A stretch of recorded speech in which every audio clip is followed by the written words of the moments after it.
What's up? What's up? What's up, YouTube? This your boy Sean B checking in with you. Hope everybody had a great weekend. Really good football Sunday. I myself had to work, but I was able to catch a little bit of Sunday night's game. And that's what I like to do. Every Monday, I'm going to review the game of the week, or what we dub the game of the week, and just give you my thoughts, give you my opinions, because this is my opinion. um, so I want to talk about the Cowboys and 49ers game. Started out a very hotly contested game. There was a lot of hype, a lot of build up, a lot of, oh my God, can Dallas respond? Can Dallas rebound from last year and things of that nature? And quite frankly, they didn't. I think Dak showed you why he lost last year, and I think he showed you why going forward. I don't think he'll be the quarterback of the Dallas Cowboys. Now I'll tell you why in a second, but I just want to just go over what the 49ers did. They methodically broke down the Cowboys on every level of play, special teams, defense, of course, and Brock Purdy. Brock Purdy does not get enough notoriety or enough recognition as to what he brings to the game, what he brings to the team. He's a playmaker. He's a legitimate quarterback. And I think it's time for a lot of the football heads and a lot of the analysts to give him that credit. He deserves to be in that category, or at least in that conversation with some of the best quarterbacks in the game. He's consistent. He hasn't lost a start since he started. And this is a guy who was drafted last in the NFL draft last year. So he didn't have a lot of the hype or a lot of the tape or the film that you see with these top-rated quarterbacks, what they have coming out of college. But he is in the conversation and should be with some of the best quarterbacks in the game, period. And you could argue, okay, yeah, he plays for a team that, is full of playmakers on defense, offense, of course. But you have to make those plays. They don't throw the ball to themselves. That defense plays defense, right? So Brock Purdy has to put his team in position offensively to win, no matter how many stars you have. We've seen this with Dallas last night. Dallas, all over the field, has stars. Multiple playmakers at receiver. Brandon Cooks, CeeDee Lamb. Obviously, Michael Parsons, who's probably top three of best defensive players in the game. So you have the weapons on both sides of the ball. And Mike McCarthy ain't no scrub at call playing, I'm sorry. So you have what it takes to get it done, and you just can't get it done. Those are the games that you have to go and you have to knock somebody in the mouth. You can beat up on a New York Giants, you can beat up on a Washington Commanders or whatever, but when it's go time, when it's time to play these teams that are going to be right there at the end in December and January, those are the teams you got to go out and show that you can beat. And you can beat, maybe not relatively easy, but they can be beaten, and you can do that. So I don't think Dallas is a contender right now. I don't hate Dallas at all. I'm an avid Colts fan, so I'm not by any means a Dallas hater. But I just don't think Dallas is ready. I don't think that Prescott is the quarterback that Dallas needs.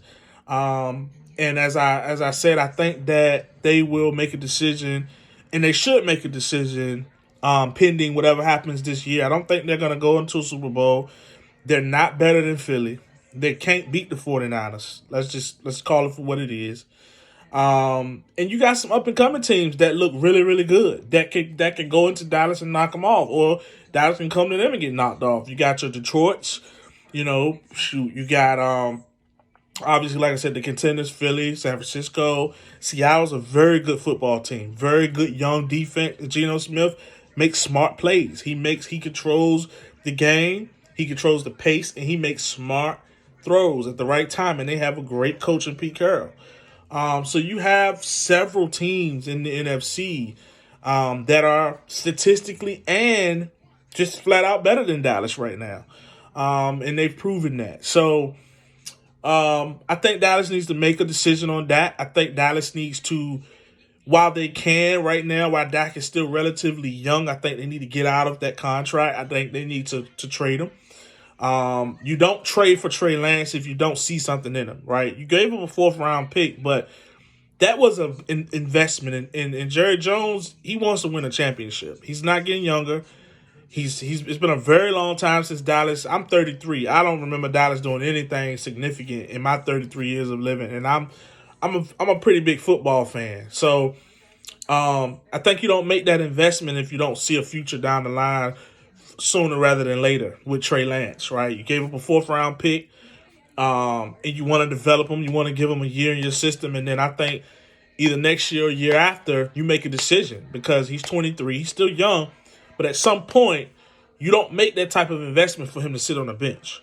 And the quarterback that you've invested so heavily in, you've put everything into everything. He's not giving you anything. He's a great statistical quarterback. He's had some great statistical seasons, but overall he hasn't done anything. He hasn't won you anything significant.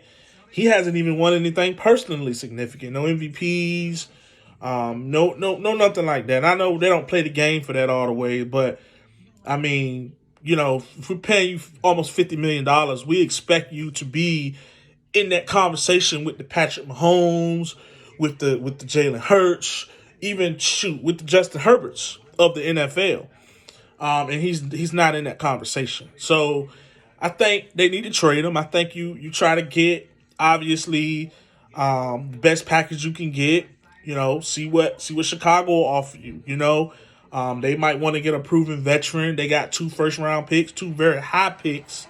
And I think you move on. I think you try to get one of those picks from Chicago. Maybe you roll with Trey Lance, see what he can give you, go into the future. And I know it's a little premature because, like I said, Dak is still relatively young. But at the end of the day, it's like, do you want to continue to be mediocre, have great, regular season, statistical seasons, and then go to the playoffs and be one and done? Or do you want to say, you know what? We invested in you. We tried it. It's not working. It's not going to work. Okay? You have to take that next step. They can pay him $1 bazillion. But if he doesn't take that next step and beat those teams, you remember how LeBron had to get over Boston? Like, every year LeBron would get all the way to the end and then Boston would send him home. Until he said, you know what? I need this. I'm going to get this. Every great athlete has had this moment, that breakthrough moment. This is Dak's kryptonite. The San Francisco 49ers are Dak's kryptonite. I think, head-to-head, I think they're as good of a team as Philly. Roster-wise, quarterback plays, not as good as Jalen Hurts. I don't even think he's in the same conversation as Jalen Hurts. But they can beat Philly. I think they can beat Philly. They can't beat San Francisco. I don't care how you look at it. I don't care. Like I said, they could pay Dak $1 billion next year. He's not going to get over San Francisco until he takes that step. He has to have that breakthrough. And this was one of those games, and I know it's early in the season. It's only like week 5. There's a lot of things that have to progress. They just lost their best cornerback. I mean, the season's very young, but you're coming off a loss where they sent you home in the divisional round, the 2nd year in a row, and you're playing for a contract. Dak is eligible for an extension after the season.